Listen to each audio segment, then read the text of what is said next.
Griffin, Riley, Conine. I'm wearing a cutoff for, I'm sorry, the visual audience can't see this, but I wore a cutoff for Griffin Conine right now. Griff, in the off season, what muscle is usually the biggest at this point when you're in the gym every single day getting swole? uh, I'm like probably back, honestly. I tell people like I think backs like for hitters, if you're not like ripping weighted pull-ups and like super heavy rows, like I don't know what you're doing. Like I think that's the best thing. And beyond like lower half, very important. Legs, can't skip Why leg day. back? Just feel like it's for me, like I feel like that's what's the most activated. Like when I'm in the box, based on my stance too. Like other guys maybe don't feel that way, but I think like I just think it's a really important with how you swing the bat, which is like an underrated thing. I think like for quickness and explosiveness, like I think back is big.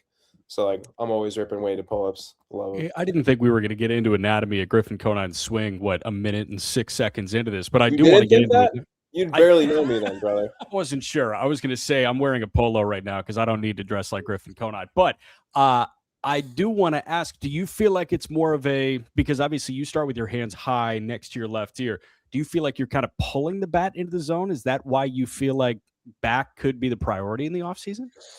Yeah, I definitely think my setup plays a role. Like when I put my hands higher, like I am automatically felt like my back more activated, like torqued out, and I wanted it to be because like without like sounding too self pumpy, like my back's pretty strong, and like I want to use that when I Say hit it with your because like chest, that's how I man. hit the ball hard. Self-pumpy. So, yeah, that was part of the reason why like I just felt better when my hands were higher, and like I felt like I could get more out of my swing, and yeah, and it's like my favorite thing to work out. So I think that kind of went hand in hand. Well, Griff, we know what you can do with the bat, but we got some breaking news earlier in the hot stove season that someone's going to go be playing some first base. So let's start here with this video, and then we'll get your reaction on if this is kind of how Clayton McCullough and company approached you. But the thing is you don't know how to play first base. Scott? That's right. It's not that hard, Scott. Tell him, Wash. It's incredibly hard. Hey, anything worth doing is. And we're going to teach you. Wait a minute here. I mean, what about you? Jason's gone, Scott. So that's the famous Moneyball scene. Your thoughts, Griffin Conine, on playing first? I was literally because definitely love that movie. That was exactly what I thought of. Like a second, I hung up on the phone after Clayton called me and said like they wanted me to start working over there. I was like, it's not that hard. It's extremely hard. Yeah. I mean, I'm very excited. I'm excited for it. Really excited. Was just taking ground balls today. I was telling you guys. It was really fun. I think it'll be a challenge. Like I haven't been on the infield. I haven't been on defense closer than 200 feet to home plate since like ninth grade. Wow. For perspective. So yeah, I think it'll just be like getting comfortable, like getting as many reps as I can. And like that's what spring training is great for. You know, as soon as I get there, it's gonna be grind to get as comfortable as I can over there. And then I think I can be a plus defender there. You know, I think definitely can. I think it'll just take more comfort than anything. But like I don't know, ground balls felt good today.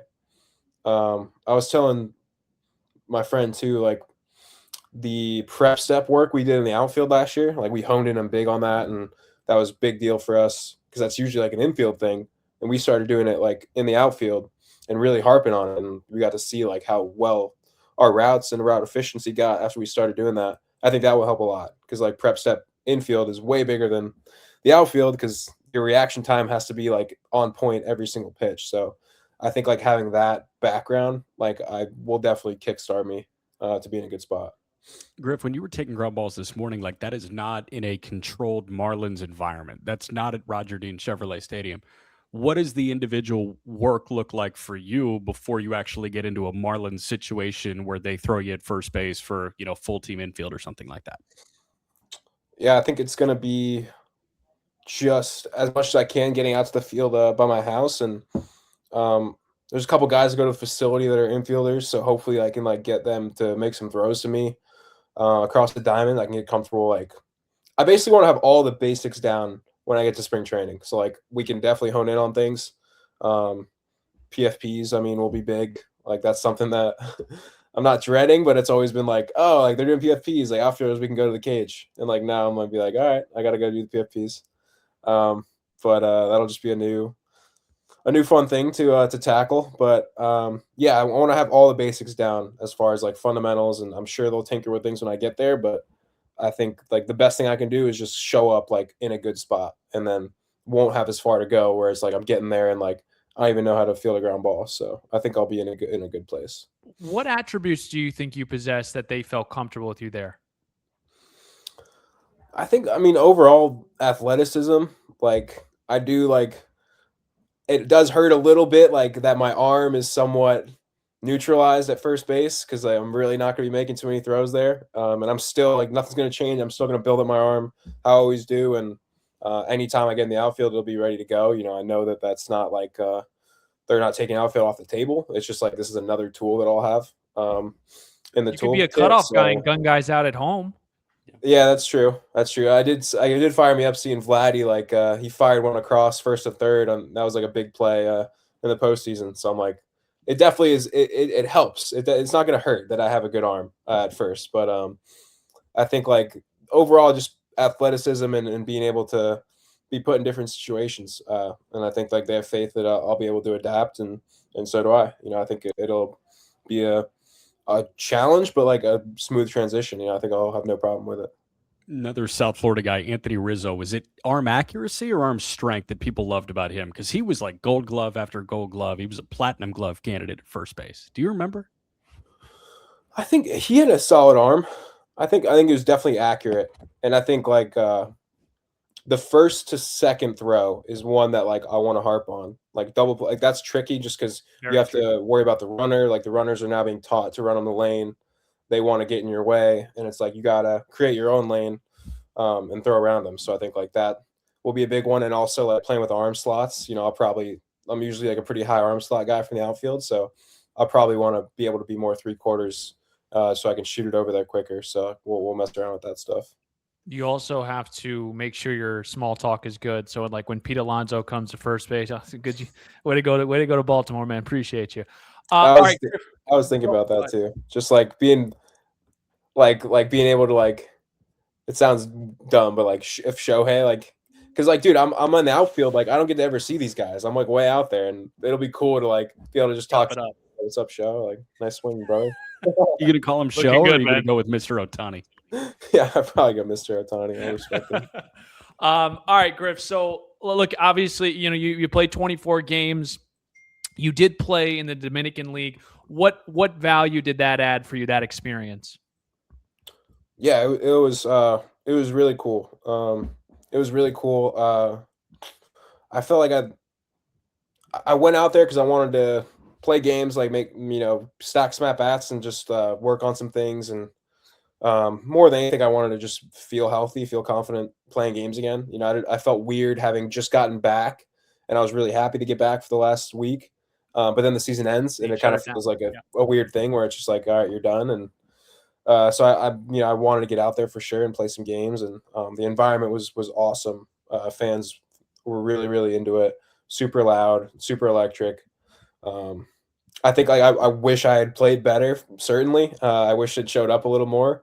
But like, there's something to be said too about like feeling a struggle, and I think there's something to be said about like the things I was going out there to tinker with and work on. Like I learned what is not going to work, kind of going into the off season. You know, I think if I hadn't gone out there, and this is more like swing stuff that I've talked about with the hitting coaches, load cadence, that kind of thing, and I think like I couldn't train how I wanted to there, which is not supposed to be an excuse by any means. Like everyone is in the same boat. You know, you get the facilities you get, and you got to go compete.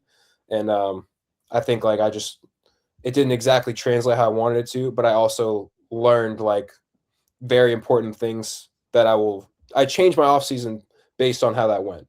You know, and I don't think I would have done that had I not been out there, because I wouldn't have gotten that feedback from games. So that was like very invaluable. You know, I'm really happy I went for that reason. And even so, like the last week I was there, really things started to click a little bit, and my last game was my best one by far.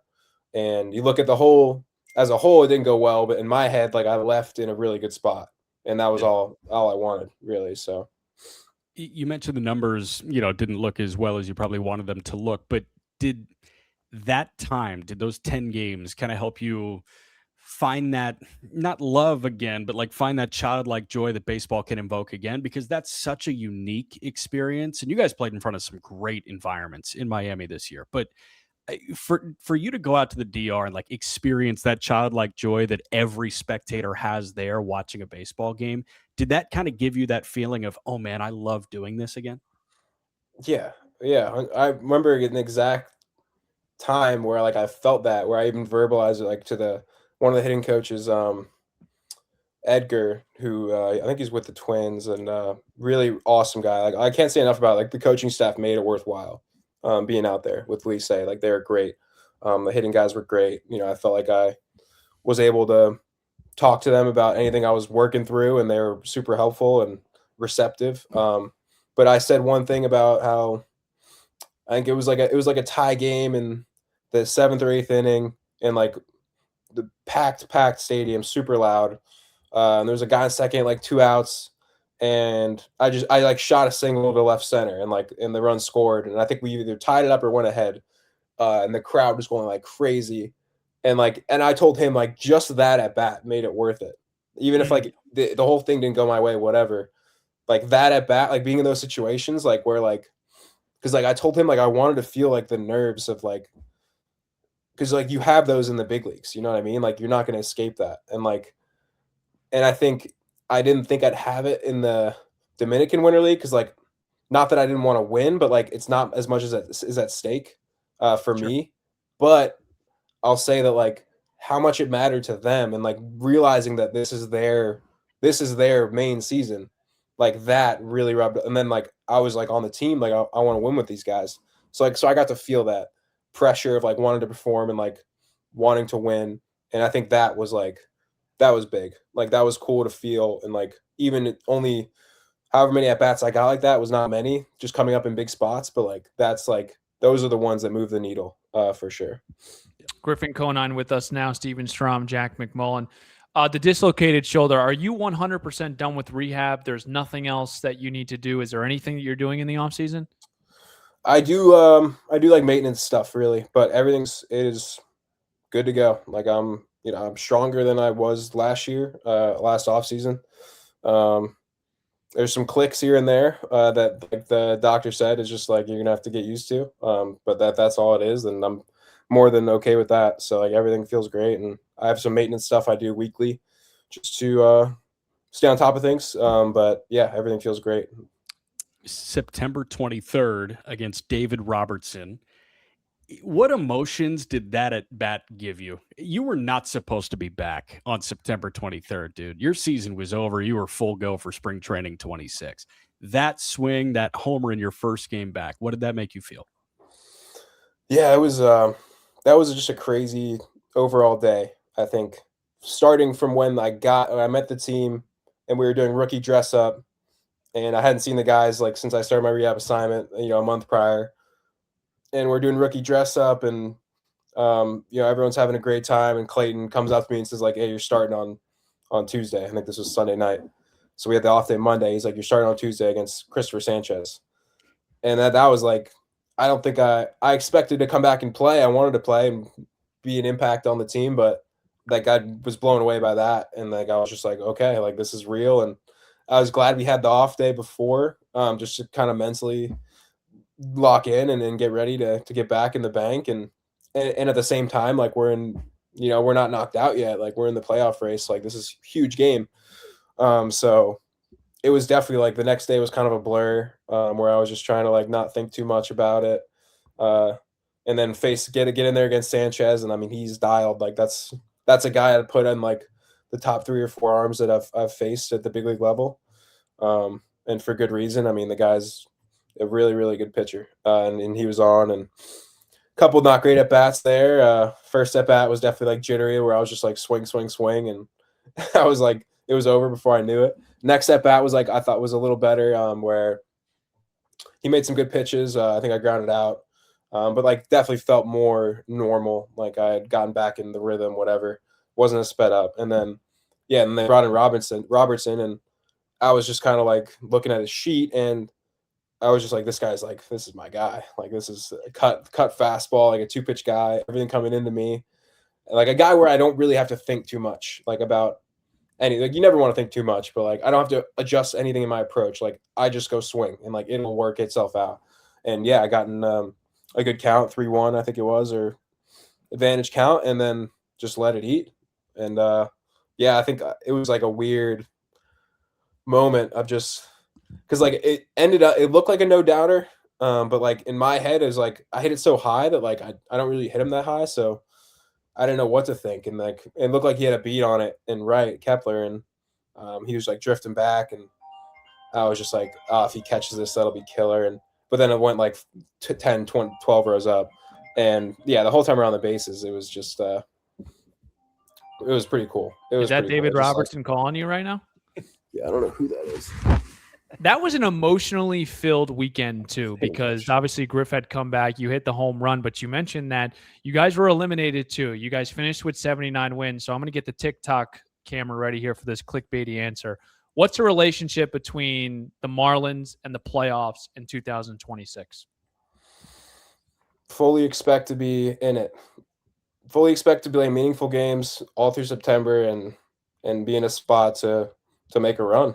I think like everyone thinks that. I think you look at the pieces we added, the guys we're getting back that were hurt last year that are going to be impact players, like, and on top of that, every guy that it was their first year last year, first full season in the big leagues. A lot of nerves come with that, right? And like a lot of things like are a lot easier in the second year, like where everyone's more comfortable now. Like you're going to play better.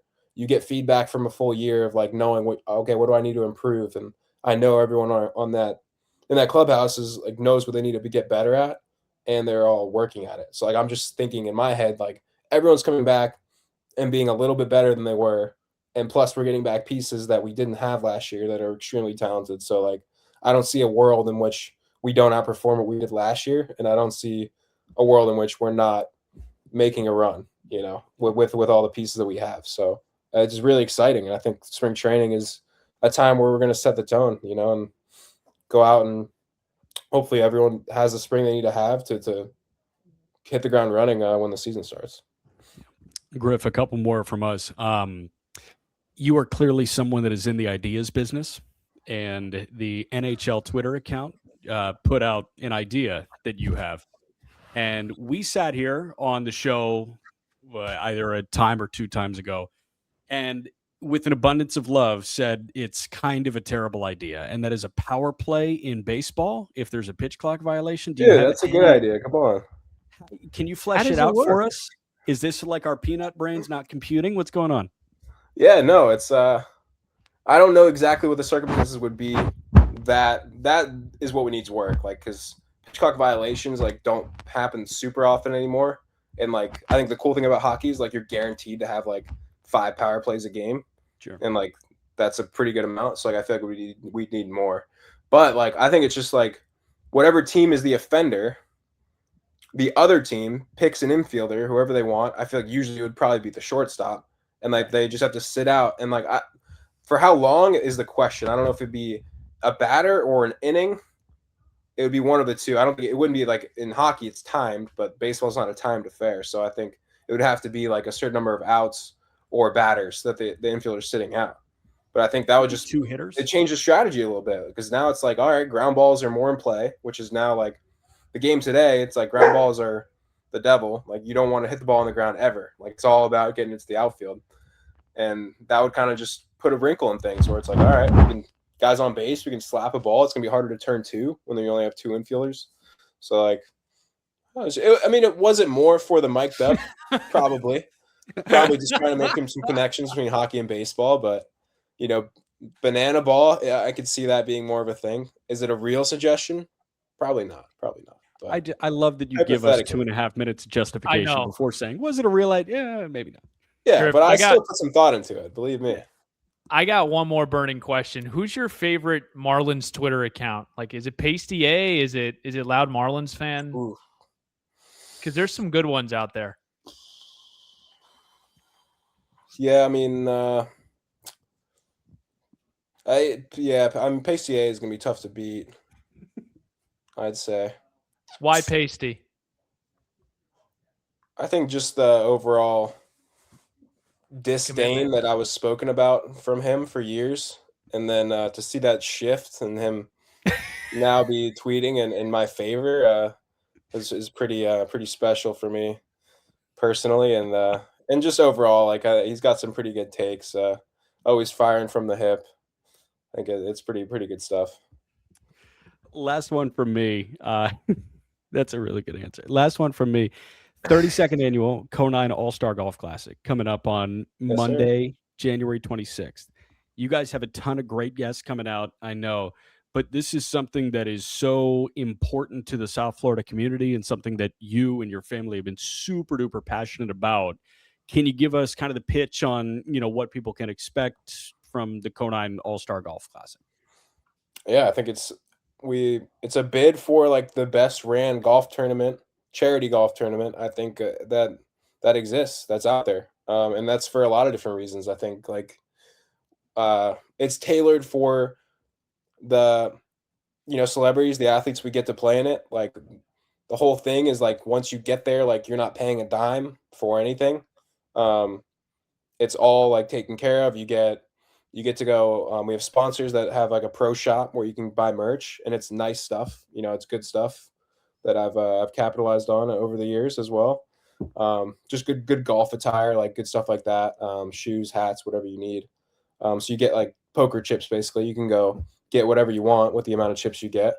So that's a cool part of it. Gift baskets are awesome. There's tents like on almost every hole, whether it's food. They have like a cigar tent, drink tents. We have drink sponsorships. I mean, it's great. It's got every base is covered. The course is beautiful. It's in Fort Lauderdale Country Club. They were just redone recently. So it's like everything's optimal. The food's great. So like I've been playing in it now the last couple years. I might be making the jump to the celebrity status this year. Wow. I might have finally gotten that. Usually I just like play on the Conine the nepotism cart where it's just like I can just play with my friends because we have an extra cart. But I think this year we might have been some celeb short, so I might be playing with some other people that I do not choose, which I'm fine with. I'm happy to help out and dust off the old clubs and see what we got. Nice. In all seriousness, man, you and your family do such an incredible job with charity work down here in South Florida. So it's really awesome. Thank you. It's great to see you. Look great. And we will talk to you, what? In a month? Month-ish? 5 weeks? Month-ish? FanFest, a month from, I think, maybe yesterday, February 7th. Either a month from today or yesterday. So right after that, spring training. So We're going to corner you in as a guest there.